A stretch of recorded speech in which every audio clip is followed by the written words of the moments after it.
Durante la colonia se estableció la encomienda en la región, la cual funcionó como un sistema de pagos en dinero, especie u otros medios por los cuales fueron obligados los indígenas.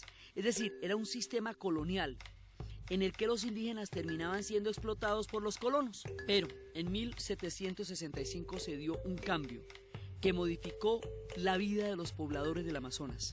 La encomienda fue abolida y entonces se instauraron los llamados resguardos, el primer reconocimiento oficial de las tierras que habitaban los indígenas. Eso fue el resguardo. Estos resguardos permitieron que muchas de las tradiciones de los indígenas sobrevivieran al paso del tiempo. Y los resguardos evidentemente no solucionaron todo, pues sabemos que la discusión sobre la tierra que habitaban y habitan los indígenas sigue siendo hoy día un tema controversial.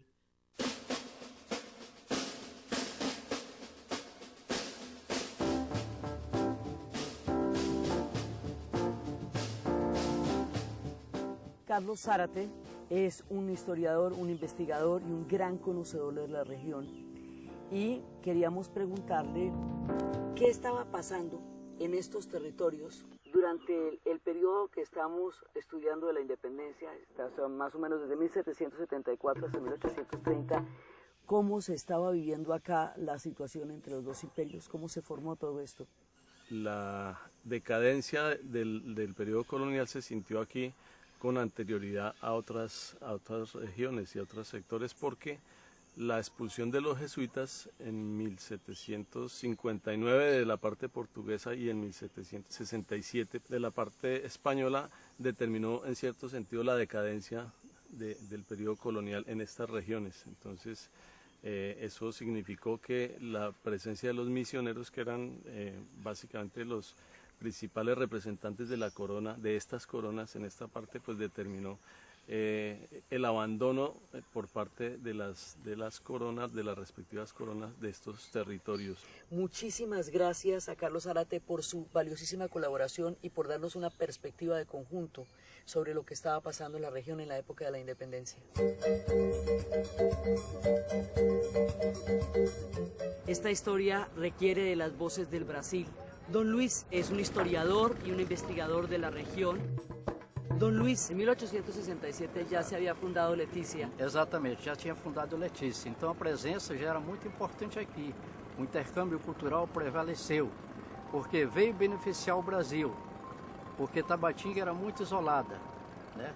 Então isso aí veio fortalecer mais a presença brasileira, porque praticamente o Peru ficou isolado da sua parte e a última comunidade era Nuestra Senhora de Loreto. Então a presença colombiana foi muito importante nesse papel. Muchísimas gracias, señor Luis, muy valioso su aporte y es una voz brasilera que nos ayuda a entender nuestra propia historia. Obrigado a você. Encontrar las respuestas a lo que sucedió en Amazonas durante la independencia es una tarea compleja, lo cual no es para desanimarnos ni para abandonar las preguntas, no, todo lo contrario, las dificultades que nos encontramos en el camino las vamos a tomar como invitaciones a continuar indagando, interesándonos por las historias desconocidas de nuestra tierra.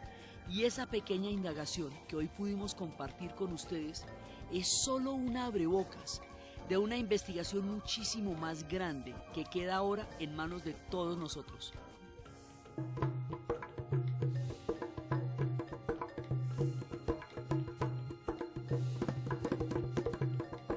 A esta historia se le añade una apropiación desde lo pedagógico y la manera como se enseña la historia. Y para eso contamos con la valiosa presencia de Jorge Picón, profesor de básica primaria y que es el encargado de enseñar eso en las aulas. Jorge, quería preguntarte una cosa. ¿Cómo se enseña el periodo de la independencia en los colegios hoy? Bueno, por lo general siempre partimos de la historia oficial, como se debe ser la historia oficial.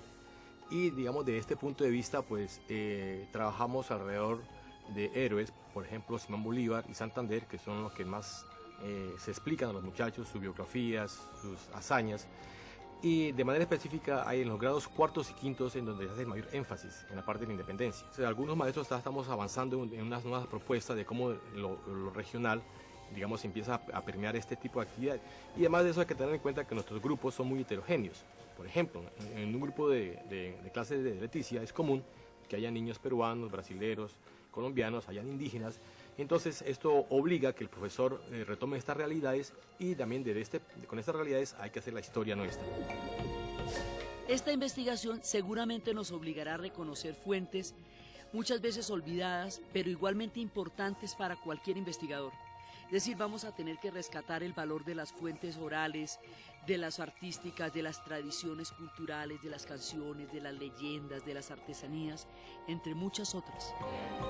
Cumplir esta tarea depende de nuestra creatividad y curiosidad a la hora de encontrar los mecanismos que nos permiten escuchar las voces de la selva y honrarlas con la certeza de que son fundamentales para realmente crear relatos que incluyan, que muestren la diversidad sobre lo que fue la Nueva Granada durante la independencia.